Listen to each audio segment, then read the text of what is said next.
ہمارے نا محلے میں ایک درزی ہوتا تھا، بہت کاریگر تھا، اس کے بڑے شاگرد تھے۔ اصل وہ بکھر کا تھا، یہاں روزی روٹی ملی تو وہیں آ گیا، پرانے شہر میں رہتا تھا تو وہاں اس کے ساتھ ایک عجیب معاملہ تھا۔ وہ جس دکان پہ بھی بیٹھتا، ساری عمر گھر بھی کرائے کا تھا، اس کی دکان بھی کرائے کی، اور ساری عمر ایسی گزری۔ جس دکان پہ بیٹھتا تھا، جس دکان پہ بیٹھتا تھا وہ اس دکان وہ کیا کرتا تھا، ویران دکان ڈھونڈتا تھا جس کی دکان کرائے پہ نہیں ہوتی تھی۔ غور طلب بات ہے، عجیب بات بتا رہا ہوں، یہ میرے دیکھے واقع ہیں۔ وہ ہمارے پڑوس میں کوئی 30 سال رہا، تقریباً 30 سال رہا۔ وہ ویران دکان لیتا تھا، نامور اتنا تھا کہ استاد کو آ کے دنیا ڈھونڈتی تھی چاہے وہ گلی کے کونے میں جہاں بیٹھ جائے، اتنا کاریگر تھا۔ ویران دکان ڈھونڈتا تھا جس دکان کو کوئی نہیں لیتا تھا، پھر لکھواتا تھا کہ میں اتنے سال تک نہیں اٹھائے گا، وہ خوشی سے لکھ کے دے دیتا تھا کیونکہ اس کو تجربہ تھا، اس کو نہیں تھا۔ اتنے اور بڑے بڑے طاقتور لوگوں کی گواہیاں ڈلواتا تھا کہ کل کو مجھے اٹھائے گا، کہ میں کیسے اٹھاؤں گا، میری دکان کرائے پہ نہیں جاتی، تو مجھے کرایہ دے رہا، اتنے عرصے سے میری دکان بند پڑی ہے، میں کیسے اٹھاؤں گا، کہ نہیں وہ تو مجھے اٹھائے گا، پتہ ہے مجھے۔ بڑے بڑے لوگوں کی گواہیاں ڈلواتا تھا،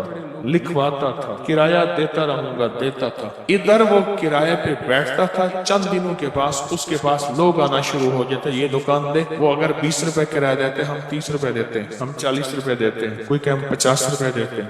اب اس کا دماغ بیچارے کا تو ویسے ہلا چیتا رل گیا، دماغ تو ہلنا تھا۔ وہ اس کو آ کے کہتا کہ مجھے اتنے لوگ دے رہے ہیں، میں نے کہا میں نے تجھے پہلے کہا تھا لکھوا کے۔ اچھا یہ چند بار ہوا، جس دکان پہ بھی بیٹھتا تھا اس دکان پہ بیٹھتے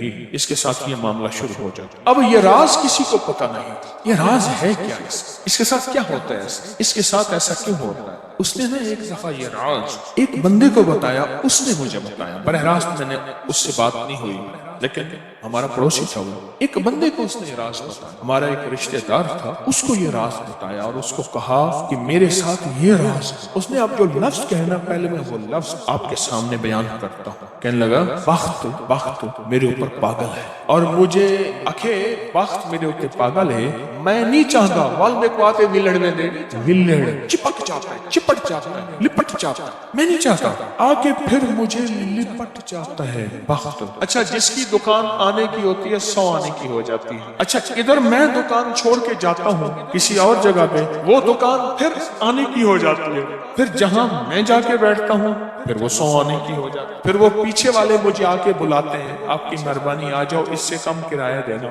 تھا کوئی ایسا، کیونکہ ہاتھ کا کاریگر بہت کم ہوتا ہے جو سر پھرا نہ ہو، ہاتھ کا کاریگر وہ ہاتھ کا جس شعبے کا ہو، تھا کو سر پھرا، کہہ رہا میں نہیں جاتا تھا اس دکان پہ، تم نے مجھے نکالا تھا۔ ساری زندگی اس نے ایسے ہی گزارا۔ اب یہ بخت کہاں سے ملا؟ اب بخت کو سنا، کہا میرا باپ مزدور تھا، مزدوری کرتا تھا، بڑا ہوا تو اس نے مجھے درزیوں کے کام پہ ڈال دیا کہ بیٹا چلو چھاؤں کا کام ہے تو کرتا رہے گا۔ میں تو دھوپ سردی گرمی مزدوریاں کرتا رہا، درزیوں کا کام چھاؤں کا کام ہے تو کرتا رہے گا۔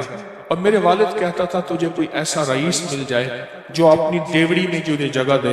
بعض رئیس ایسے ہوتے ہیں جنہوں نے مستقل درزی رکھے ہوئے ہوتے ہیں، ان کا ہر وقت کپڑے سلتے رہتے ہیں، پھر دعائیں دیتا تھا والد مجھے کوئی رئیس مل جائے۔ کیا والد کا حادثہ ہو گیا، والد کی ٹانگ ٹوٹ گئی، والد کی بوڑھی والدہ تھی، میں ہم والد کی خدمت کرتے تھے، والد دعائیں دیتا تھا، ان پڑھ تھا، کسی نے والد کو اللہم صلی علی محمد بتا دیا، بس یہی پڑھتا تھا، اور ٹوٹی پھوٹی قل ہو اللہ پڑھتا تھا، باقی کوئی ابا کو پتہ نہیں۔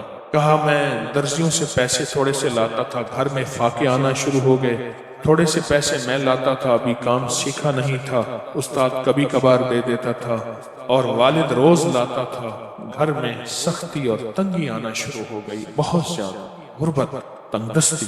ہماری ایک پھوپھی تھی، کہیں دور رہتی تھی، بہت بوڑھی تھی، والد سے بھی بڑی تھی، وہ آ کے ہمارے گھر اس نے قیام کر لیا کہ تمہارے والد کی خدمت کروں گی۔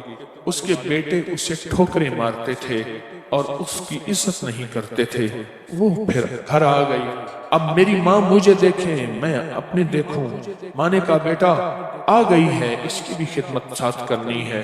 اب پھوپھی نے، ایک پھوپھی بوڑھی ابے سے بڑی، ایک والد معذور، بوڑھی والدہ اور بہت سارے بہن بھائی، کہا کہ کئی راتیں ایسی گزرتی تھی میں اور میری ماں نہیں کھاتے تھے، فاقوں میں سوتے تھے، پھوپھی کو کھلاتے تھے۔